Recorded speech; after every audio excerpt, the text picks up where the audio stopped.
Queridos hermanos, aquí estoy de nuevo. Celebramos en este día lunes en la iglesia la fiesta de San Mateo Apóstol, hoy 21 de septiembre.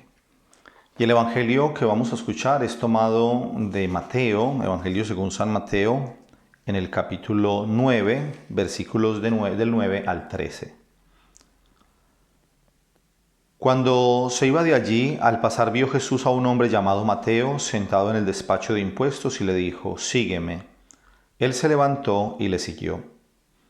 En cierta ocasión, estando él a la mesa en la casa, vinieron muchos publicanos y pecadores que se sentaron a la mesa con Jesús y con sus discípulos. Al verlo, los fariseos dijeron a los discípulos: «¿Por qué come vuestro maestro con los publicanos y pecadores?». Mas él, al oírlo, dijo: «No necesitan médico los que están fuertes, sino los que están mal. Id pues a aprender lo que significa misericordia quiero, que no sacrificio. Porque no he venido a llamar a justos, sino a pecadores». Palabra del Señor. Gloria a ti, Señor Jesús. Bueno, queridos hermanos, en el Evangelio de ayer domingo nos presentaba precisamente la parábola, el Señor, la parábola de el dueño de la viña que sale a distintas horas del día a llamar obreros, jornaleros para trabajar en su viña. Y les decía que algunos santos fueron santos desde pequeños y otros se hicieron santos después incluso de haber cometido grandes pecados. Hoy nos encontramos con Mateo, precisamente un santo, uno de los 12 apóstoles del Señor, que podríamos decir que tuvo un antes y un después. Hasta el momento en que se encontró con Jesús era un hombre pecador. De hecho, era un publicano. Les voy a contar un poco para los que no lo saben. Les contextualizo quién era un publicano en la época de Jesús. En aquella época toda la zona de Palestina, es decir, lo que es Tierra Santa, estaba bajo el Imperio Romano. Los romanos los tenían allí, a esta gente, pues hasta el cuello de impuestos. Sabemos que un imperio pues busca dinero y busca cosas para poder crecer, ¿no? Para poder tener más poder. Entonces, a los pueblos que invadían, pues les cobraban impuestos, como para que pudieran la gente tener su vida más o menos y tal, tener ciertas cosas, tenía que pagar los impuestos. Entonces, se pagaban los impuestos para Roma. ¿Y quiénes eran los publicanos? Lo más triste es que los publicanos no eran romanos. Los publicanos eran judíos, gente del pueblo, que cobraba impuestos para el imperio. Por lo tanto, eran vistos como traidores. Imaginemos nosotros, ¿no? Alguien de nuestro propio pueblo que es un vendido a la potencia extranjera. Entonces, los publicanos eran mal vistos, los odiaban, la gente no los quería porque, pues, cobraban los impuestos para Roma. Y además que podemos imaginar que no trabajaban gratis. Aparte del impuesto que cobraban para Roma, también ellos cobraban allí un porcentaje que era para ellos. Entonces, pues era una forma de conseguir dinero. Los publicanos, por lo tanto, eran mal vistos por aquella gente. Y qué especial, un detalle aquí importante hoy en la llamada, esta es la vocación de Mateo, que en otro evangelio se nos dice que antes se llamaba Leví. Mateo, quien toma la iniciativa es el Señor. Dice el Evangelio que Jesús, pasando por allí, vio a Mateo. Cuando Jesús inició su ministerio, también bordeando el mar de Galilea, vio a Santiago, a Juan, a Andrés y a Pedro que estaban echando las redes. ¿Esto qué nos indica? Nos indica que es el Señor el que nos ve primero. A veces nosotros pensamos, bueno, yo me he convertido porque yo puse mi mirada en el Señor. Yo me hice sacerdote porque yo fui el que pensé primero en el Señor. Yo me hice religioso o religiosa porque yo fui el primero que tomé la opción, la decisión, pero no. Tanto para el sacerdote, para el religioso, como para cualquier persona, un laico, bautizado, cuando inicia un camino con el Señor, es el Señor siempre el que toma la iniciativa. Él nos ha mirado primero. Qué especial que nosotros cerráramos un momento nuestros ojos, nos detuviéramos unos instantes, vamos a hacerlo, vamos a pensar en qué momento el Señor me miró, en qué momento me sigue mirando. Es especial pensar que el Señor nos mira. Cuando nosotros miramos a una persona, hay algo maravilloso porque esa persona, aunque no está dentro de nosotros, sino que la tenemos al frente, pero si nosotros visualizamos a esa persona, pues nosotros la vemos y la imagen de esa persona impregna nuestra retina y aunque sigue estando fuera, en cierta forma está dentro porque, pues porque bueno, porque esa imagen que hemos procesado de esa persona que estamos viendo, que impresiona nuestros ojos, pues nos hace, eso es una imagen que también está allí en nuestro cerebro y si a esa persona le tenemos afecto, le tenemos cariño, aunque luego no le estemos viendo físicamente en el presente, le hemos visto pero le dejamos de ver, pues porque cada uno sigue su camino, al trabajo, en fin. Si no la vemos, esa persona puede venir a nuestra mente en muchos momentos del día. Entonces esa persona aparece.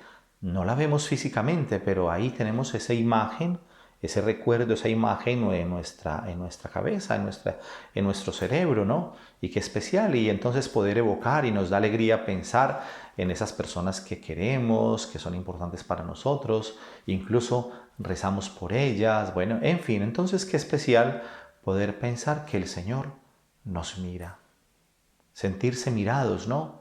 Los discípulos, Jesús los vio. Pensemos en Mateo, hoy es el Señor el que lo ve. Zaqueo, por ejemplo, en otro relato del Evangelio, se subió a un árbol para ver a Jesús, pero su sorpresa es que Jesús pasa y lo mira, no lo tiene ni siquiera Zaqueo que llamar, ¡hey, estoy aquí!, ¿no? El Señor levanta la cabeza y lo mira. Hoy mira a Mateo, qué especial. Lo mira y no solamente lo mira, sino que le dice, sígueme. Y lo hace como un imperativo, ni siquiera le hace una invitación diciéndole, ¿te gustaría seguirme? No, le dice, sígueme, así, fuerte, sígueme, ¿no? Como un imperativo. ¿Cómo sonarían esas palabras de Jesús en el corazón de Mateo? Pensemos en Mateo, que no se lo esperaba. Mateo estaba allí en su cotidianidad, como nosotros estamos en nuestra cotidianidad. ¿Cuántas veces el Señor se vale de una persona, de un libro, de un canto, de que pasamos cerca de un templo, de una llamada telefónica? Bueno, son tantas cosas porque el Señor tiene una creatividad impresionante, incluso a través de este vídeo en este momento, que quizás alguien lo está viendo porque está inscrito en el canal, otra persona estaba haciendo una búsqueda porque me ha pasado y me lo han contado, alguien está haciendo una búsqueda de otra cosa. Un día una amiga mía de Colombia estaba buscando algo como una canción para dedicársela a su novio y casualmente vio un video mío, no sabía que yo tenía un canal en YouTube y vio un vídeo. Pues así, el Señor puede hacer tantas cosas. Alguien está por ahí por curiosidad, pasando por internet, mirando, no sé, y se encuentra con un vídeo, no solamente uno de los míos, cualquier vídeo, una conferencia, una charla o lo que sea, y siente que el Señor le toca en ese instante, en ese momento el Señor le habla. Bueno, entonces pensemos qué sentiría en el corazón Mateo cuando escucha esa expresión, sígueme. ¿Qué generaría allá en el corazón? Y seguramente ante ese momento en que Jesús le dice, sígueme, se tuvieron que haber cruzado las miradas, porque Mateo tuvo que haber mirado al Señor. ¿Qué significaría en Mateo contemplar ese rostro de Cristo con esa expresión, sígueme? Tiene que haber sido algo muy grande porque pensemos nosotros en que Mateo, sin dudarlo, dice el Evangelio, se levantó y lo siguió. Mateo no le dijo, bueno Señor, pero espérame un poco, hagamos una cosa, es que yo en estos días tengo tanto trabajo, ¿por qué no me dice dónde lo encuentro, dónde va a estar en estos días, va a volver a pasar por aquí? O si quieres, yo organizo algunos detalles que tengo aquí pendientes y nos vemos, no sé, en 15 días o en un mes. No, no, no, no, no. Imaginemos nosotros eso, ¿no? El desubicarnos de lo que estaba, de nuestra vida, porque él estaba en su trabajo, ¿no? Y le dice el Evangelio, se levantó y lo siguió. Dos verbos, levantarse y seguir. ¡Qué maravilla! Levantarse, ¿qué es levantarse? Lo podemos interpretar obviamente pues como un gesto corporal, porque si él estaba allí sentado tendría una mesa y tendría una silla, qué sé yo, ¿no? Y un banco, y se levantó. Pero ese levantarse también lo podemos interpretar a nivel espiritual, cuando de pronto estoy postrado porque estoy esclavo del pecado, estoy postrado porque estoy estático, porque mi vida no avanza, porque todos los días son los mismos, porque estoy en una rutina, porque por lo que sea, o esclavo de cosas. Bueno, entonces me levanto. Curioso, ¿no? Pensar en que Jesús, cuando sanó a la suegra de Pedro, esa también se levantó. Jesús se levantó de la tumba. O sea que ese levantarse tiene unas connotaciones impresionantes. Y aparte de levantarse, acto seguido, dice el Evangelio, se levantó y lo siguió. Ese seguir significa ser discípulo. Porque claro, a veces podemos sentir una invitación del Señor y claro, sí, paramos la oreja, escuchamos, nos llenamos de entusiasmo en ese momento, pero ya se nos pasa. Aquí seguir significa que se convirtió en discípulo. De hecho, sigue al Señor, hace parte de los 12. Y después tenemos el Evangelio de Mateo, uno de los 4 evangelistas, Mateo, este discípulo que estamos celebrando hoy la fiesta, pues en este Evangelio que siguió al Señor. Y luego viene otro escenario, ¿no? Después de esa llamada, que seguramente fue en un lugar público, porque los cobradores de impuestos estaban por ahí, en las plazas, estaban, claro, porque cobraban los impuestos a la gente, pensemos, tenían una pequeña oficina o lo que sea, bueno, lo que hubiera podido ser en la época. Pero luego viene otra segunda parte del Evangelio, que es ya otro momento, otro escenario, y es la casa de Mateo. Podríamos pensar que, claro, Mateo quiere invitar a Jesús. Cuando nosotros nos hacemos amigos de alguien, pues en la medida en que empezamos a crecer en esa amistad y lo que sea, pues una de las cosas es traerles a nuestra casa. Claro que sí. ¿Por qué? Porque, bueno, uno no mete a casa a todo el que se encuentra por la calle. Hey, me encuentro a alguien, venga, venga, vámonos a tomar un café a mi casa. Pues no.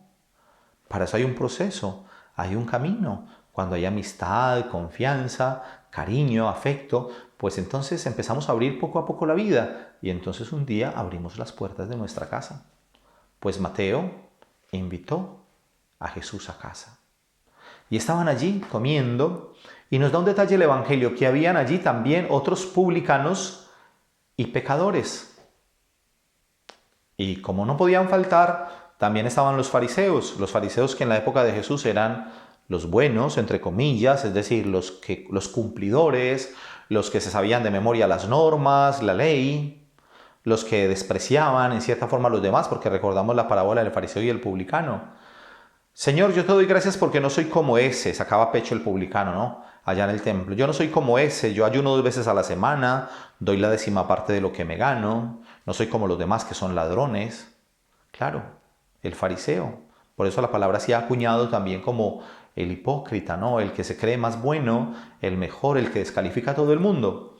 Y entonces aparecen ahí los fariseos. Y claro, murmuran con los discípulos de Jesús, pero ¿cómo es que tu maestro, vuestro maestro, come con publicanos y pecadores? Claro, estaban escandalizados. Y nosotros todavía seguimos viviendo en una sociedad muy hipócrita, una sociedad en la que a nosotros muchas veces nos evalúan por la gente con la que nos juntamos y entonces nos dicen, dime con quién andas y te diré quién eres. A ver, obviamente que eso tiene varias cosas, ¿no? También sabemos que de pronto si un chico se comienza a estar todo el día con drogadictos, pues sus padres van a tener temor de que el hijo caiga en las drogas. Y tiene muchos riesgos, claro que sí. Pero también pensemos cuántas personas evangelizan o trabajan, ayudan a toda esta gente. No para que sigan la droga, sino para sacarlos de ahí. ¿Y cuántas veces me puedo tomar un café por ahí en la calle con alguien, con un drogadicto, y quizás le puedo hablar de la palabra del Señor? Y no soy drogadicto por el hecho de que esté hablando con un drogadicto, por ejemplo. Bueno, entonces los fariseos están escandalizados. ¿Por qué tu maestro come con publicanos y pecadores? Ahora nos podemos pensar una cosa. Mateo invitó al Señor, pero si los publicanos y los pecadores estaban allí, es porque también posiblemente Mateo que ha vivido esa gracia de conversión, de encontrarse al Señor. Quizás también quiere que otros conozcan al Señor. Quizás esas personas estando cerca de Jesús, viéndolo, escuchándolo, quizás también se conviertan. No tenemos que pensar que el hecho de que estuvieran allí presentes es porque están confirmados en su pecado y que entonces, pues sí, están ahí, pero Jesús les va a decir, ustedes sigan pecando tranquilamente. No, es posible que haya sido una forma de Mateo para que, así como él ha recibido la salvación del Señor, ha encontrado el camino, la luz, pues otros también puedan tener esa posibilidad de estar cerca del Señor. ¿Por qué no? Bueno, y ante esta murmuración de los fariseos, Jesús lo escucha. ¿Y qué dice Jesús hoy en el Evangelio? Se dirige a los fariseos y les dice, no necesitan médico los que están sanos, sino los que están enfermos. Eso es una maravilla. Jesús ha venido por los enfermos, no solo del cuerpo, sino del alma. Cuando nosotros vamos al templo, los que vamos al templo, estamos allí en el templo, en la misa, la gente, no podemos pensar que van ahí porque son santos. Qué triste que alguien diga, bueno, pues es que si yo estoy acá, yo soy del grupo de los santos y de los buenos. Primero, que si alguien llegara a pensar, es que soy santo, si alguien pensara de sí mismo, soy santo, ya no lo sería, porque ya la soberbia de pensar que es santo, ya no es santo. Es como el que dice, yo soy tan humilde. Pues miren, la humildad es una virtud tan extraña que cuando creemos tenerla, ya la hemos perdido. No se puede comprender que alguien a sí mismo se pueda sentir que es humilde. Otra cosa es que otras personas, conociendo sus actitudes, viéndolo, puedan pensar qué hombre o qué mujer tan humilde. Pero cada uno de sí mismo no puede decir que es humilde ni que es santo, porque ya hay una cuota de soberbia.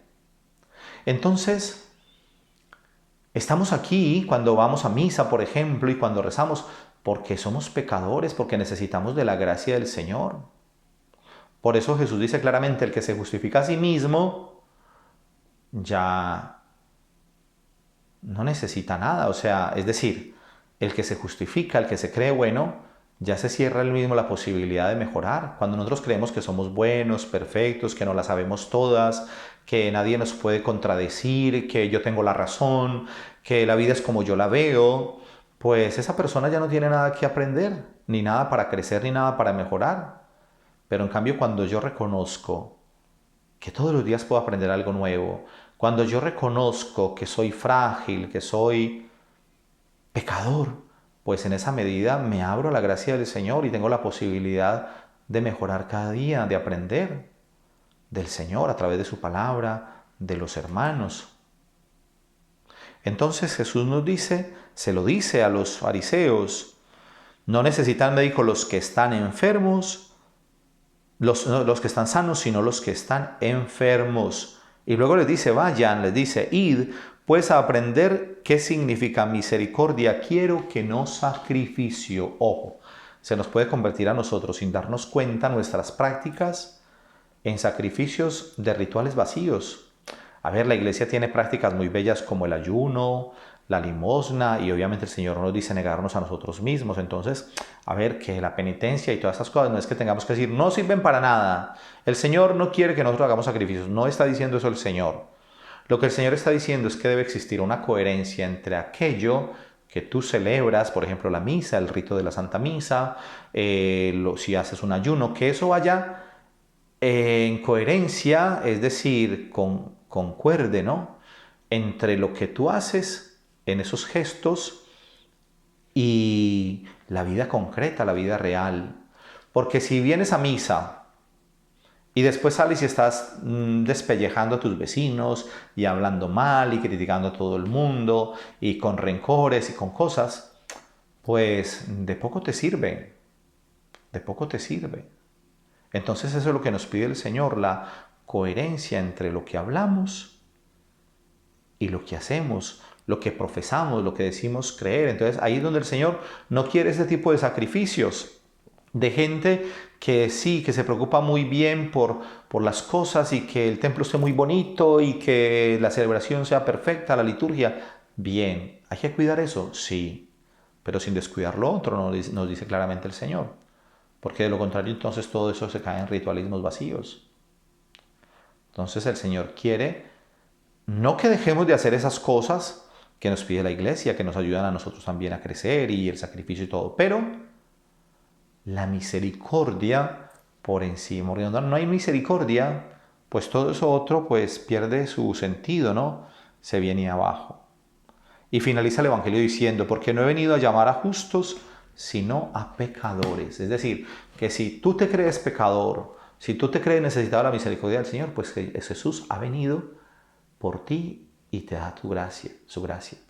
Pero si tú te crees bueno, santo, perfecto, pues es poco lo que puede hacer el Señor.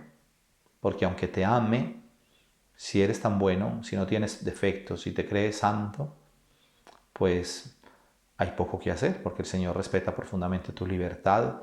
Y bueno, queridos hermanos, una bendición muy especial para todos.